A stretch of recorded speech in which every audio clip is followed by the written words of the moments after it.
The Lightfoot.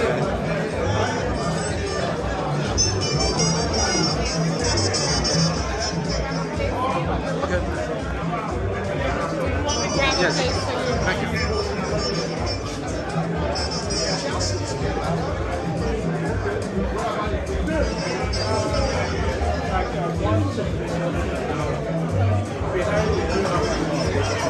I will yours.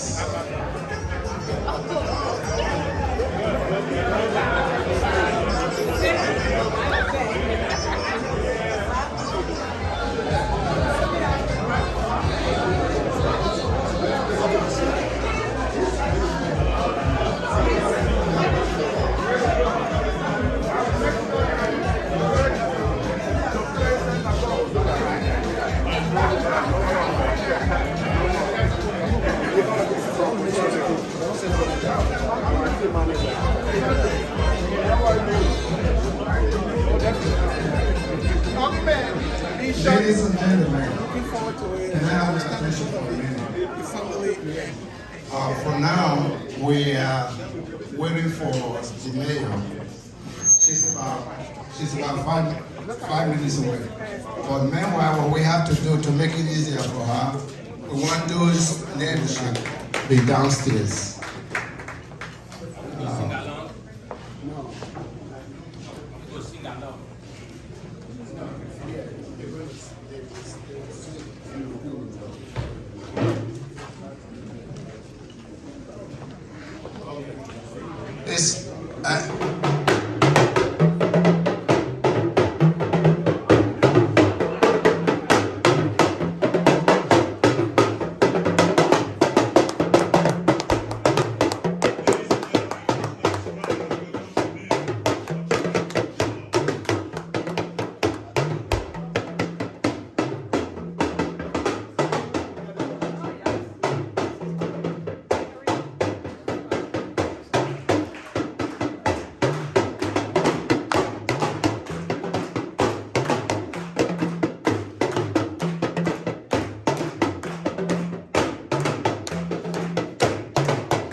Thank you. Thank you.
That's so beautiful and well performed drummers from the Pan-African community.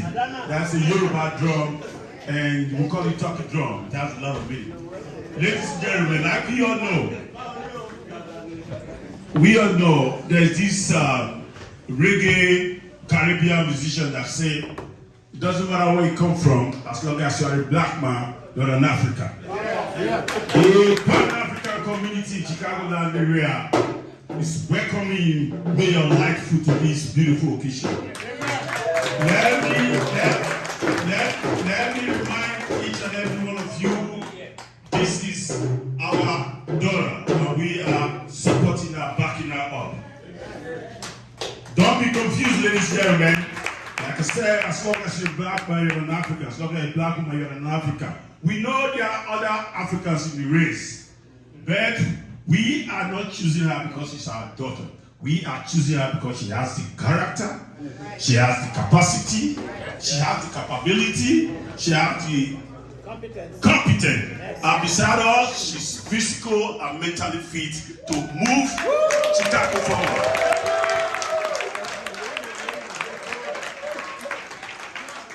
If you doubt what I'm saying, go and verify. Ladies and gentlemen, there are indices of knowing development in any given community. One of those indices are the number of construction cranes around. If you go to any city, there's no construction crane around, you know there's no development. But in Chicago, you can go and verify. It's almost to the north side, to the airport. There's construction everywhere, which means that indices of development and the mayor is doing excellently well. Amen. That is why we are supporting her, and if you think I'm lying, go and verify. There are cranes all over Chicago, and she's been doing well since she came into Chicago, and she's taken Chicago from one, where it was before, to another height, and we are supporting her because of that. Ladies and gentlemen, without much ado, without much taking much of your time, I don't want to do the speeches, but I'm going to call it on Dr. Akimowo and Mr. Ehime Man to put one or two jarasis, and we'll say for this occasion to really continue. Mr. Akimowo, Dr. Akimowo, please. I'd like to stand up. Good evening and welcome again to this august occasion. The mayor probably have forgotten that she would have been with the Gazelle Soccer Club 4th of July. Had it not been for the unfortunate incident that occurred in Highland Park that shook everybody in Chicago, the massacre that took place there. that attests to your character. The way you handle the challenges that comes with the position that you hold. You responded very quickly. And we supported you in your effort. I realize that I only have a couple of minutes to speak, but there is a significance for the drumming. The drums that came to welcome you is our way of saying that you do not pass through the front of the palace of a king. The king could be one of our daughters' son. You represent the city of Chicago, and this is the palace. Thank you. Because that is what we've been taught culturally to do. In Yoruba, if you will permit me, we say, Aki koja niwa ode oja oba kama duro ki oba. That is, you do not pass through the front of the king's palace without stopping to say hello to the king.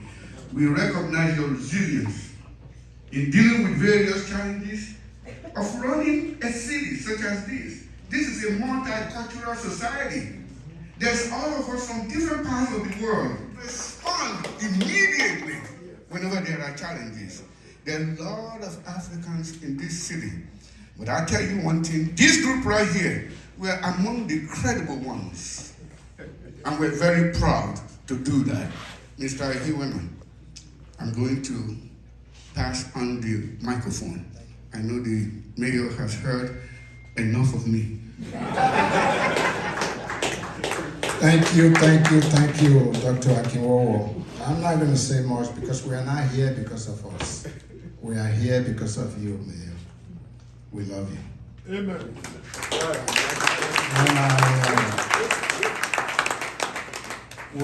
The first time that I've been close to the mayor was at the airport when my son was getting an award. And when he got that award, the mayor, I was hiding in the group. The mayor looked for me. She said, listen, you are just like, you went through life the way my daddy did. And that means a whole lot to me, Mayor. Group that put this together, honestly, if not this man down here that called me Papa, his name, I am not a man of too many words, but there are things emotionally that takes you to where you want to be. I want to say thank you. Amen. He planted the seed on me. I was shying away from it. Anytime you see the Africa gather together, he said, when are you going to invite the mayor? We're talking about the mayor of Chicago. So I didn't think I have what it takes.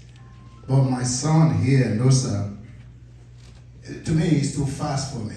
I mean, seriously, a lot of people don't know that, but when I just look at him, I don't know if everybody have a son like him, life will be so beautiful.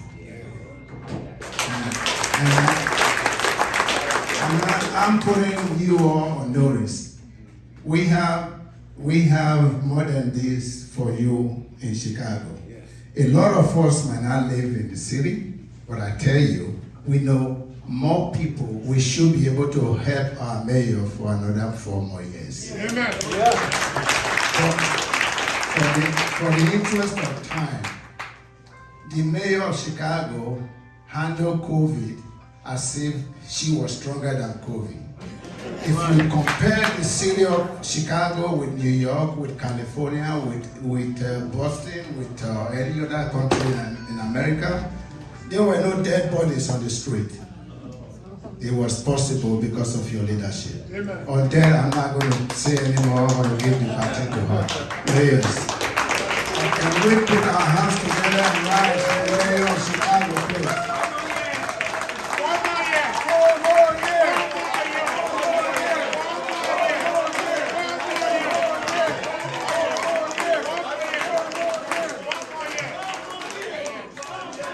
Thank you. Thank you. I cannot tell you the depths of honor and humility I feel by being with you today.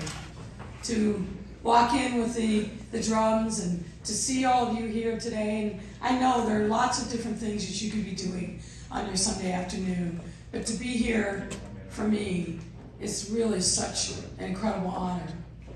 Now I know you know who I am and my name, but I want to tell you about where my heart is and where it comes from. And gentlemen said, I don't know how you do it, where you get the energy. But I think about the people in my life that helped me along the way. Like my maternal grandmother, who was born and who endured incredible hardships just because of the color of her skin, whose husband was killed by a Klansman right in their front yard in front of her and her children. And no one in her family ever thought that they would get justice for the horrible murder that happened. Both my parents were born in the 1920s in the segregated South at the height of Jim Crow. My father in Arkansas, my mother also in Alabama. Everything about their lives was constrained because of racism, because of the color of their skin. Even when they moved north to Ohio, where I was born, segregation, racism, was still very much the rule of the day. But they had an aspiration for me and my 3 siblings, that no matter what the conditions were placed upon their life, that for us, if we got our education, and if we took care of every opportunity that came before us, they poured everything into me and my siblings. And I wanted you to know we struggled hard. My father was also a death man, put him up for dead. He survived, but he came out of that years-long coma with total hearing loss. So in the 1950s, if you were a black man, there weren't a lot of opportunities for you. But if you were a black man with a disability, it was almost impossible. But he persevered. My father's been in my head a lot this week. And I can hear him saying to me, you call me Lori baby. Lori baby. Keep your head up. Keep your chin up. Finish the work that you started. And the work that we had started unapologetically all across this city, and particularly on the south and the west sides, is that we are going to change the fortunes of the people who look like me, growing up in families like mine, and we will never apologize for bringing wealth and opportunity to black and brown families that have been locked out for far too long. And let me tell you about my friend Nosa. I met him, I think, for the first time in January of 2020. There was a ribbon cutting out at O'Hare Airport. And Nosa and his company had been the first black construction company to do a major project on their own, not as a subcontractor, not as a joint venture, but on their own at O'Hare Airport. But ladies and gentlemen, think about it. It is a great thing for him, and I'm going to tell you a little bit more about his success. But you think about literally the trillions of dollars that have flowed through O'Hare Airport in contracts and businesses, and the fact that in 2020, the first black man to win a contract at O'Hare Airport. So yes, it was a moment of triumph, but it told me how much more we must do to create opportunity. Amen. And this same man, humble as he is building the first skyscraper by a black company in the history of our city. downtown, a building is going up because of his work, because of the sacrifice that his father and mother made to make sure, just like my parents, that he would have everything poured into him, because that is what we do. We take care of each other. We take care of family. We don't leave anyone behind. And I have tried to do all over the South and the West Side. It's not just Invest Southwest, which is $2.2 billion. It's not just the $100 million that we set up for small businesses, maybe run by many of you, could survive the pandemic, continue to hire their employees, and make sure that that circulation of wealth in our neighborhoods continue. It's not just what we've done to stitch back together the social safety net. And yes, I am proud of the work that we did during COVID, because there are people walking the streets today in our city that wouldn't have been alive but for the work that we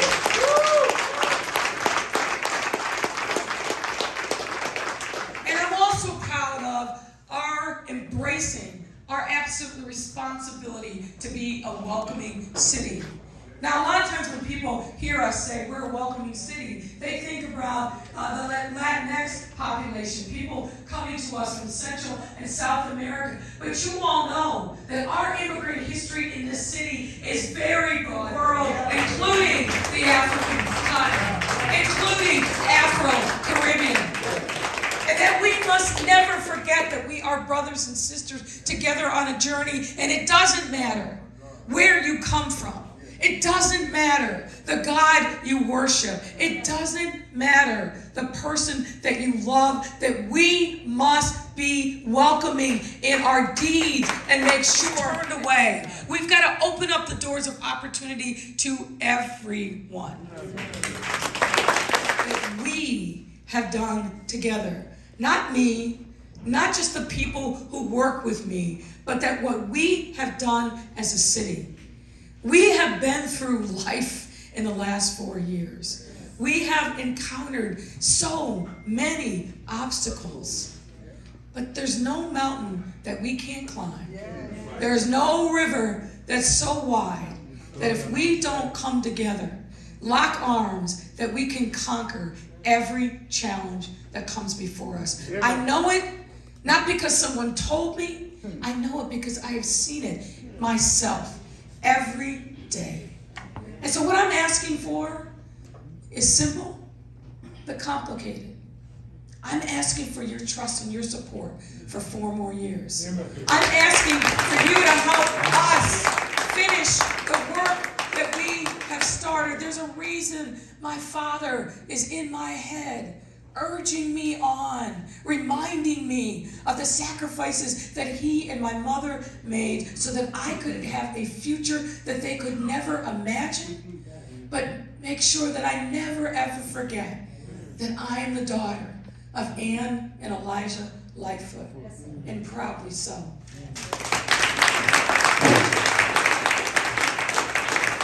So it's in that spirit that I bring you greetings.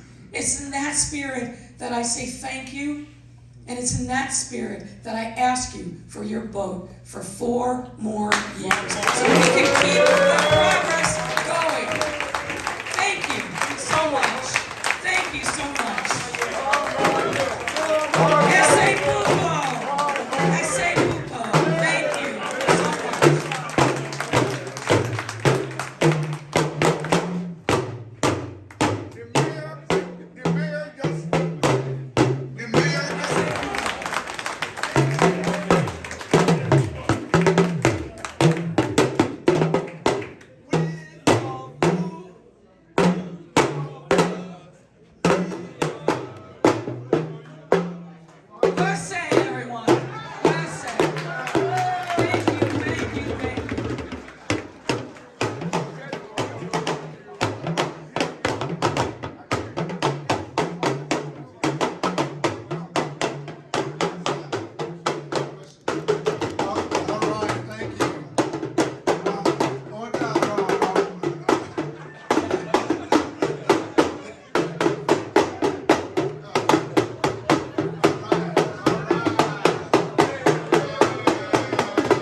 you so much.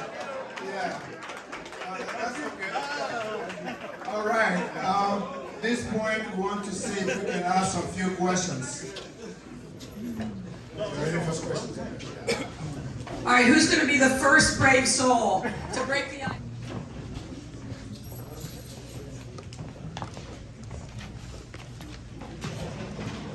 My name is Olaika Hidu. I want to greet everybody and thank you for coming to support our Able Mayor. My question is this. In Nigeria, we are so many here in Chicago. But also, we want to work with you. But we don't have a representative from who carry either men or either women to the mayor. How are you going to make a legal environment for us so that we can reach our point? Thank you. That's my question. So the question is, how do we make sure that this community has better access to me, and how can we work better together? It's a great question. So we have a African advisory committee, but it sounds like we need to do a better job of making sure that they're reaching out more to the community. Because I do want to hear from you. When I came into office, there were virtually no advisory committees that really represented, I think, the diversity and the culture of our city. So we reinvented them, we recreated them, and we breathed new life into them. But I want to hear from you from every perspective that you have, because I know this community is very diverse, very rich, and there's a lot of different issues that you all care deeply about. So I will make sure that we go back and reach out specifically to make sure that this community has a seat at the table. We try in everything that we do not to just come in to community and tell you what we think. That doesn't work. What works is, as I say to my team all the time, when you go into community, sometimes you're going to get a licking, because too many communities have either been ignored or have been lied to. And that's not how we do it. When we go into community, I tell my team, you got to go in with a humble heart and a listening ear. And that's the way you get it done. We know that we need to do better in reaching out and making sure that you feel a sense of connection and power and ownership in what's happening, not only in your community, but all over the city. And I am totally committed to making sure we do more to reach you. That's part of why we're having this gathering today. So I can hear directly from you, not filtered through layers of staff, but I can hear directly from you what your issues and concerns are. Because as I said before, how do we solve problems? We solve it by working together. Who knows best how to solve challenges that are happening in community? The people in the community. The people closest to the challenge are always closest to the solutions. And so I want to make sure that we work well together every single day forward so we can make all of your communities stronger and more vibrant, and that the city of Chicago can be your partner, not an impediment to getting things done. Grassroots is very important. We all supporting the mayor and the office, because I volunteer, we really do need help. So if we can have people sign up to help out, because we're looking for people for phone banking on election day. Even, early voting starts on the 13th. Because sometimes decisions are made during the early voting. That's right. We need everybody at the voting place. If I could call my friend here, near Blessing Armstrong, so if we can have somebody, if you come and please sign up, we will call you. And secondly, I know you left your names. Check your email. We will email you. Please. And answer your phone when we call you. Because we need help. We need help. We have to get her re-elected. One more point that I want to make sure you remember. You remember, of course, our great mayor, Harold Washington. Oh, yeah. And he died just as he was about to really start the transformation of the city, right before Thanksgiving, 1987. But there's another important day that you must remember, and that is December 2nd, 1987. What happened that day? That day is one of the most important days in the history of our city. That was the day that the city council chose a new interim mayor to serve out the rest of Harold Washington's term. Now, you know the first term that Harold Washington had was full of turmoil. Every single thing that he tried to do, the city council blocked him at every turn. I mean, it was crazy. Every initiative, he had to sign an executive order because he couldn't get the city council to actually pass it into law. All of the city commissioners were serving as interims because the city council wouldn't confirm him. He got a working majority in the spring of '87 after that election. He passed his first budget, for the first time in the fall of '87. And then unfortunately, tragedy struck. December 2nd, '87, when that city council met, they didn't pick Harold Washington's floor leader, Tim Evans. They picked Gene Sawyer. And Gene Sawyer is a good man, don't get me wrong, a good man. But that white angry mob that kept Harold Washington from doing everything that he could to bring our city together, to create opportunity for neighborhoods and people that never had a seat at the table, they didn't want Tim Evans. Because Tim Evans would carry on in the tradition of Harold Washington. They picked Gene Sawyer. And Gene Sawyer tried, and he had 3 years. But what happened at the next election? That same group that blocked Harold Washington, the same group that anointed Gene Sawyer, they dropped him like a bad habit. And so 30 years after the death of Harold Washington, we've got a new black mayor for the first time. But why this election is so consequential is because the same forces that didn't want Harold Washington to succeed, they're still here. They didn't go away. No. They don't want us to succeed. They don't want us to break through the machine and the status quo and make sure that we create other opportunities like NOSA and other black businessmen have gotten in the last 4 years. They want us to turn back the clock. And they have their candidate that they're pouring literally millions of dollars into. So we need to make sure that we show up. Historically, the turnout in majority black wards has been too low. Too low. We need to get that over 30%. We need to see 40 and 50%. So it's about, yes, volunteering, make those phone calls, but in your conversation, let people know what is at stake. And what's at stake is, do we continue to move forward? Do we continue to create opportunity? Do we continue to breathe real life into the words equity and inclusion? And do it in concrete, tangible ways that benefit us and our children and the generations to come? Or do we slide back into 30 more years of not having a seat at the table? That's what's at stake, ladies and gentlemen. So I need you to be registered. I need you to vote. I need to tell you, everybody in your household who can vote must vote. Everyone in your network must know the urgency of this moment.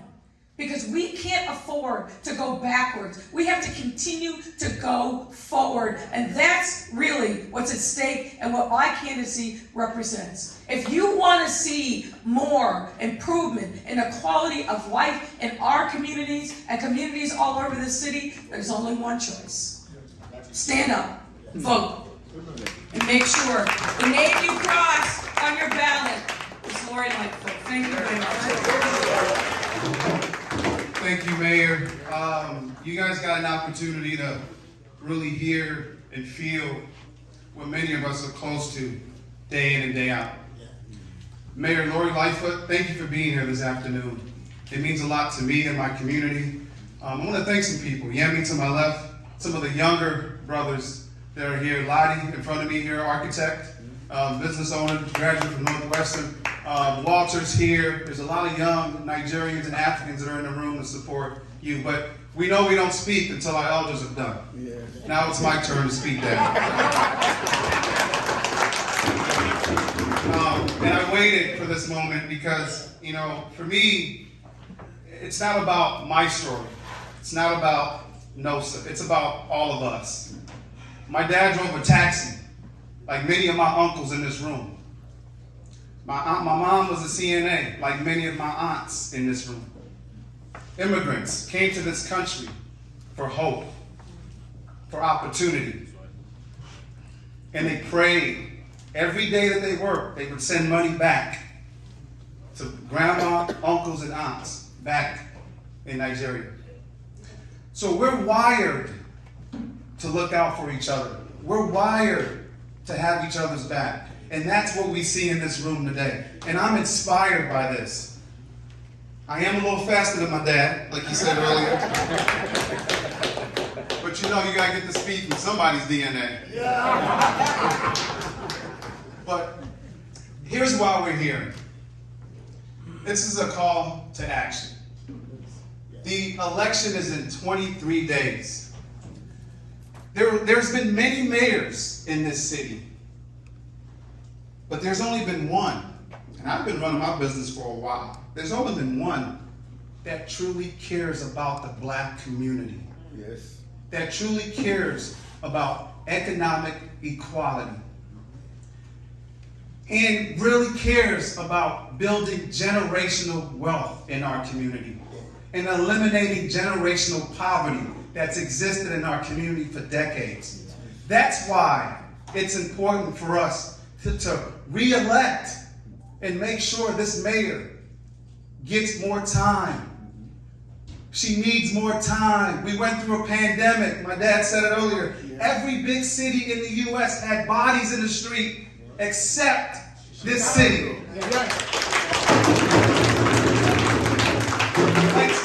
So her track record speaks for itself. Let's not be bamboozled. Let's not get tricked. They're running 5 other blacks, African Americans, against the mayor, because that's going to disrupt the vote. And what does that do? Let's be honest. We know what's happening.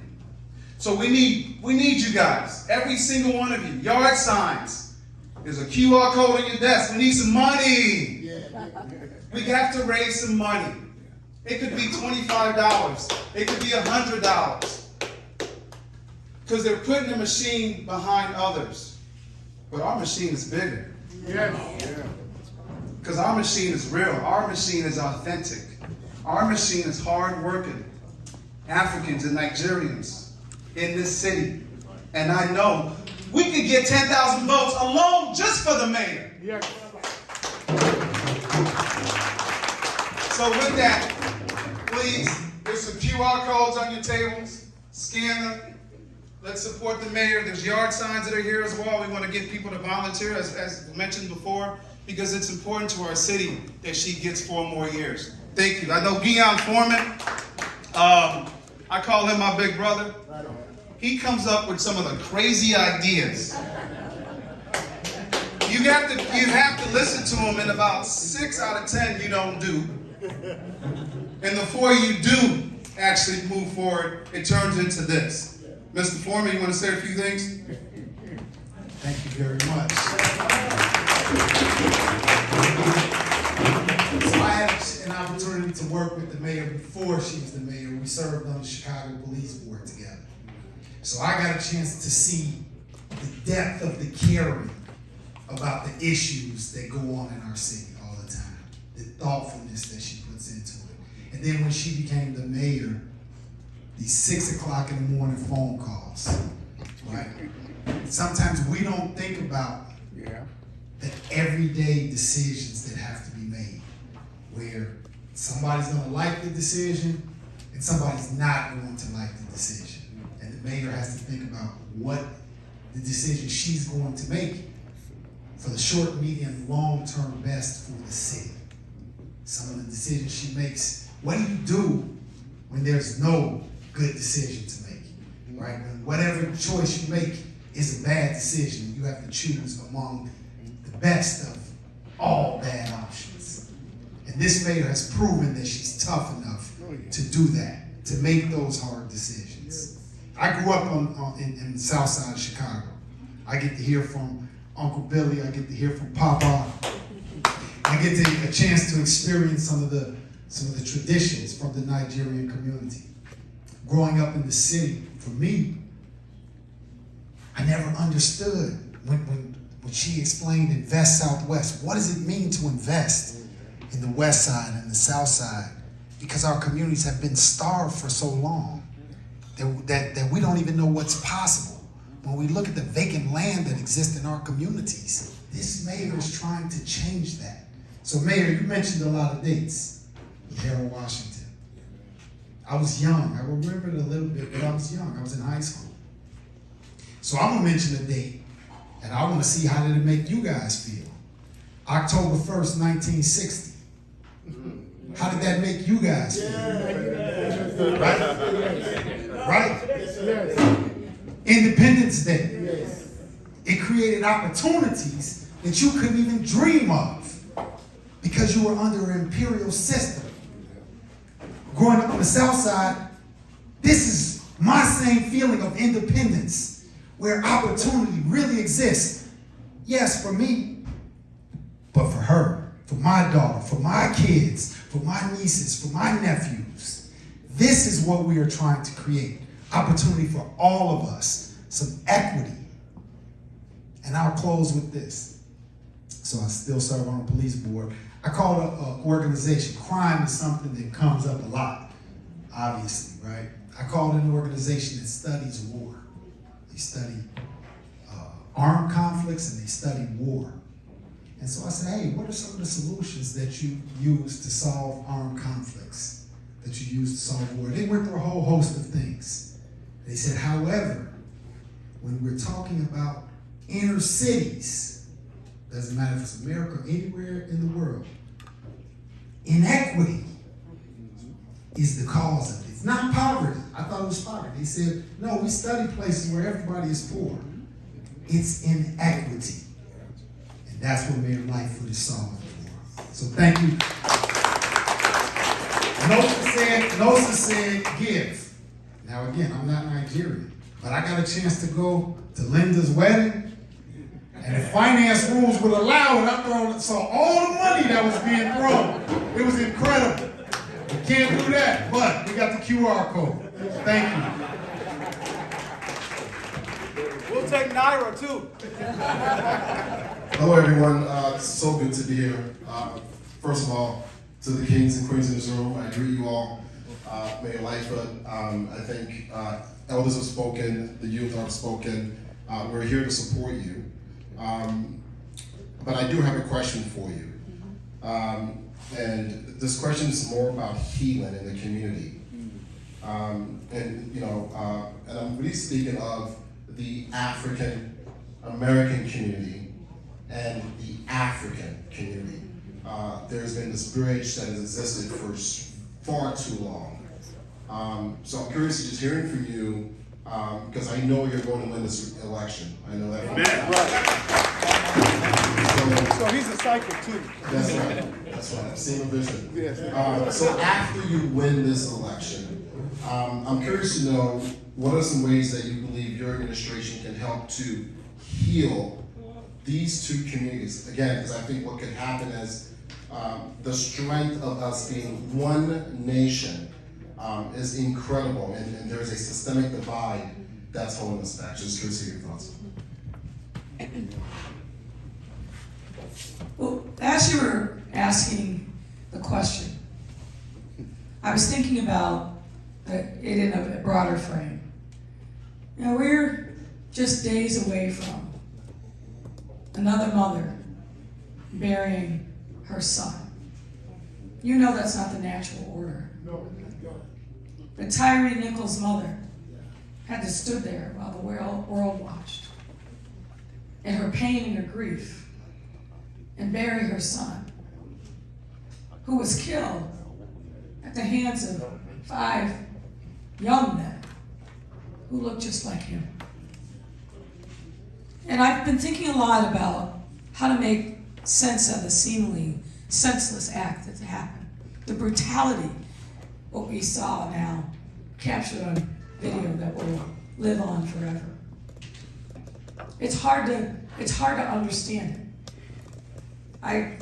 When the videos came out 9 days ago, I spent a lot of time talking to people across the city and across the country that I knew and respected to say, help me understand, as a mayor, as a black woman, as a black mother, help me make sense of what happened on that street in Memphis.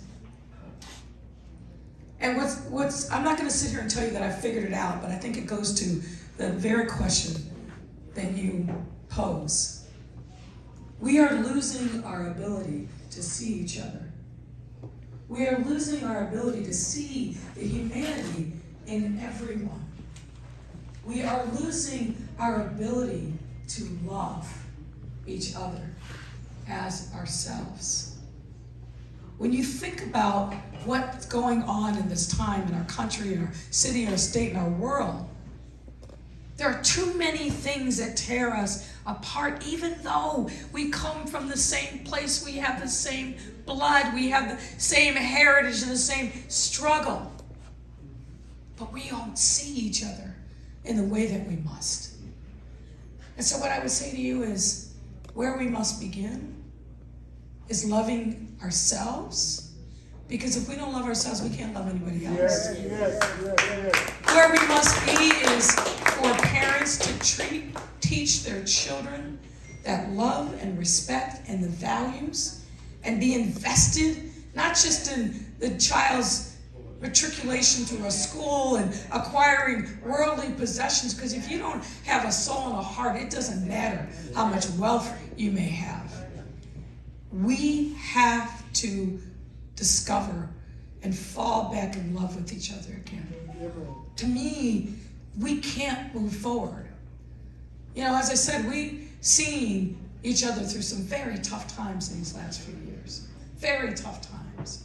There are days I went home and I got down on my knees and I wasn't sure how I was going to get back up.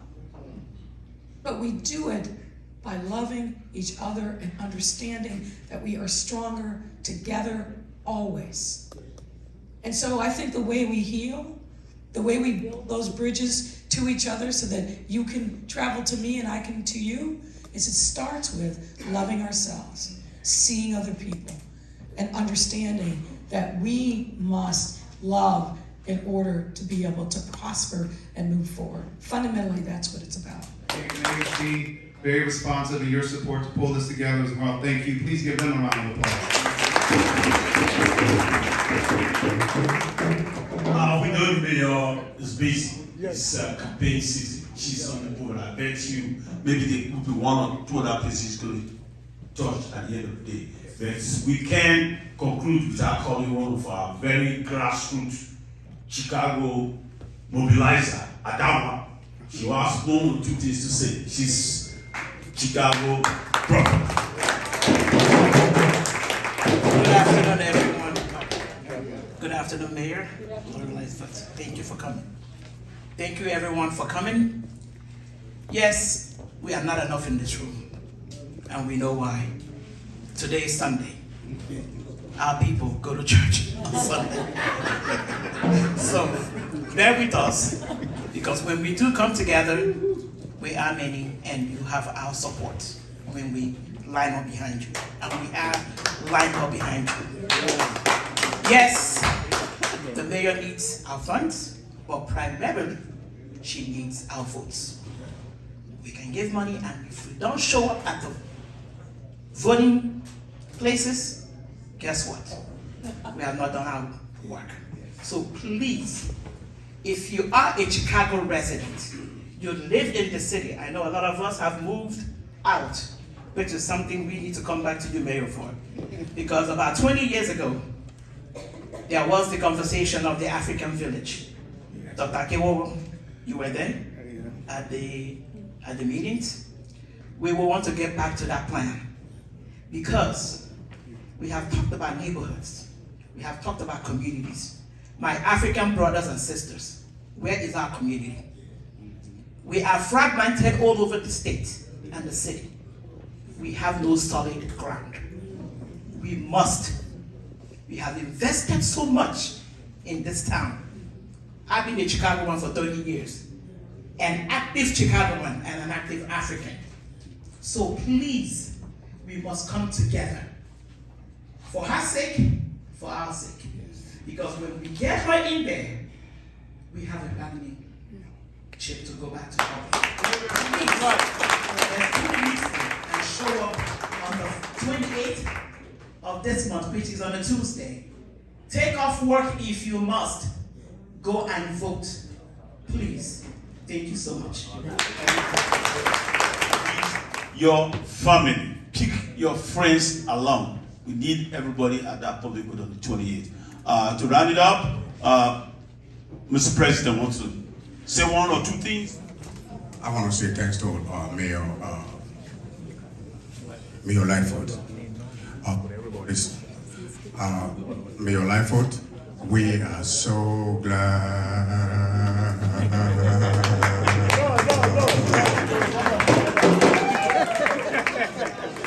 Mayor Lightfoot, there is no doubt, there is no single doubt that you are going to be our next mayor of the city of Chicago.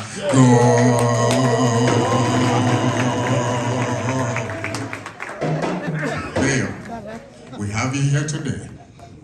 You are in the midst of Nigerians. Nigerians, the Edos, the Yorubas, the Igbos, the Afemas, the Asians. We are all here to support you.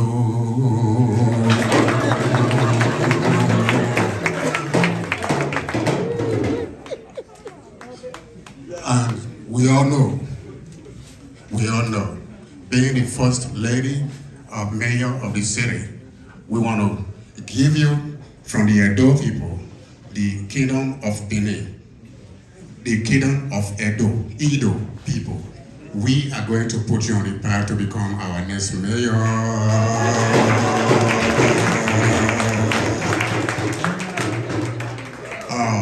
You know, we don't have this every day to have a woman mayor to sit among us Africans.